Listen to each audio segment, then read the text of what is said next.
श्रीसूक्त हरि ओं हिरण्यवर्णां हरिणीं सुवर्णरजतस्रजां चन्द्रां हिरण्मयीं लक्ष्मीं जातवेदो म आवह ताम् आवह जातवेदो लक्ष्मीमनपगामिनीं यस्यां हिरण्यं विन्देयं कामश्वपुरुषानहम् अश्वपूर्वां रथमत्यां हस्तिनादप्रबोधिनीं श्रियं देवीमुपहवये शिर्मा देवी जुषतां कां सुस्मिता हिरण्यप्राकाराम् आर्द्रां ज्वलन्ति तृप्तां तर्पयन्तीं पद्मे स्थितां पद्मवर्णां तामिहोपहवये श्रियं चन्द्राप्रभासां यशसा ज्वलन्ति श्रियं लोके देवजुष्टामुदारां तां पद्मिनीं शरणं प्रपद्ये अलक्ष्मीर्मे नश्यतां त्वां ऋणे आदित्यवर्णे तपसोऽधिजातो वनस्पतिस्थो वृक्षोत बिल्वः तस्य फलानि तपसा नुदन्तु मायान्तरायाच्च बाह्या अलक्ष्मीः उपैतु मां देवसखः कीर्तिश्च मणिना सह प्रादुर्भूतोऽस्मि राष्ट्रेऽस्मिन् कीर्तिमृद्धिं ददातु मे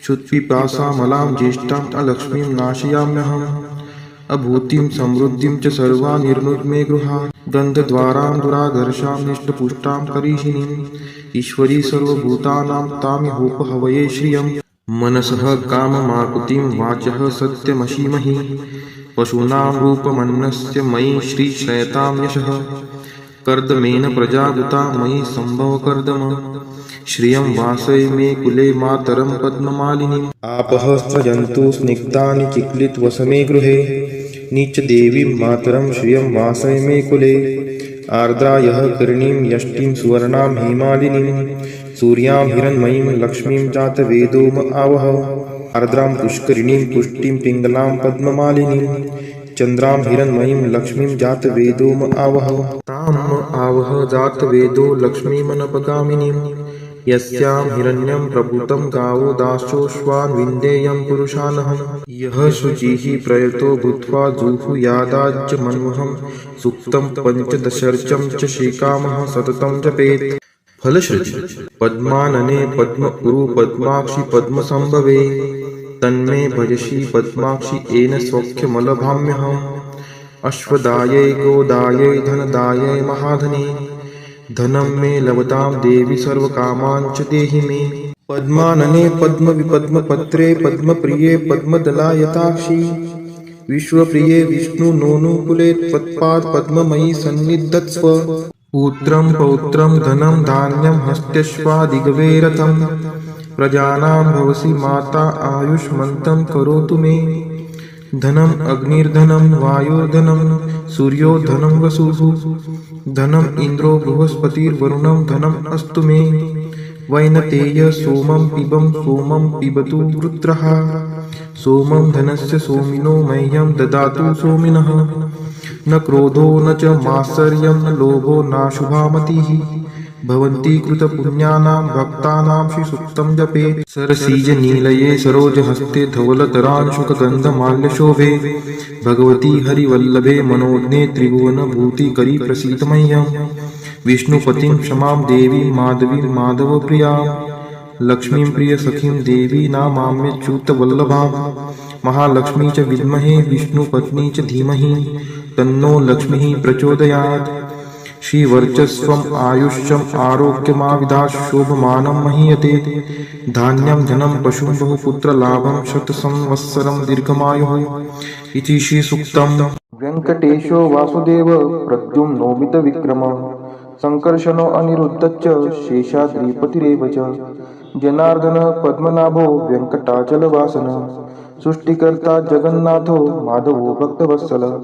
गोविन्दो गोपति कृष्णकेशवो गरुडध्वज वराहो वामनश्चैव नारायण अधोक्षज श्रीधर पुण्डरीकाक्ष सर्वदेवस्तुतो हरि श्रीनृसिंहो महासिंह सूत्रकार पुरातन रमानाथो महीभर्ता मधुर पुरुषोत्तम चोडपुत्रप्रिय शान्तो ब्रह्मादीनां वरप्रद श्रीनिधि सर्वभूतानां भयकृत्भयनाशनः श्रीरामो रामभद्रश्च भवबन्धैकमोचकः भूतावासो गिरावास श्रीनिवास श्रियपतिः अच्युतानन्दगोविन्दो विष्णुर्वेङ्कटनायकः सर्वदेवैकशरणं सर्वदेवैकदैवतं समस्तदेवकवचं सर्वदेवशिखामणि इतीदं कीर्तितं यस्य विष्णोरमिततेजसः त्रिकाले यः पठेत् नित्यं पापं तस्य न विद्यते। राजद्वारे पठेत् घोरे संग्रामे रिपुसङ्कटे। भूतसर्पपिशाचादि भयं नास्ति कदाचन। अपुत्रो लभते पुत्रान् निर्धनो धनवान् भवेत्। रोगातो मुच्यते रोगात् बद्धो मुच्येत बन्धनात्। यद्यदिष्टितमं लोके तत्तत् प्राप्नोत्य संशयः। ऐश्वर्यराजसम्मानं भक्तिमुक्तिफलप्रदं। विष्णोर्लोकैकसोपानं सर्वदुःखैकनाशनं।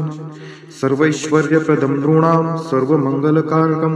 मायावी परमानन्दं त्यक्त्वा व्यङ्कटमुत्तमं। स्वामी पुष्करिणीतीरे रमया सह मोदते।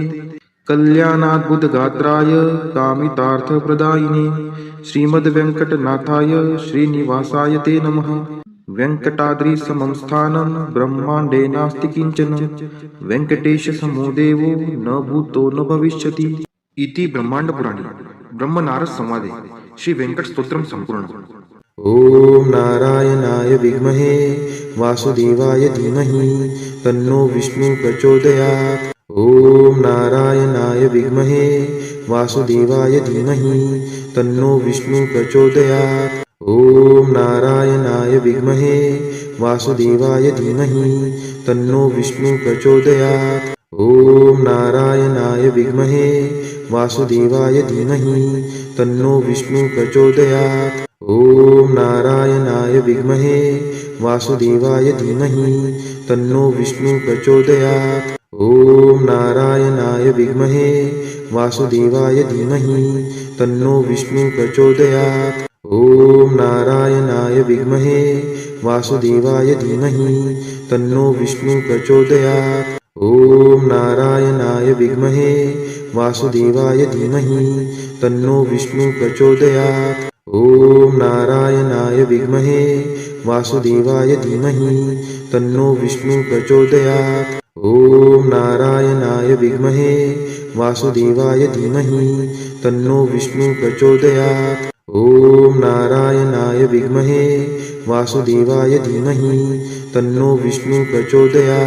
ॐ नारायणाय विद्महे वासुदेवाय धीमहि तन्नो विष्णु प्रचोदयात्। ॐ नारायणाय विद्महे वासुदेवाय धीमहि तन्नो विष्णु प्रचोदयात्।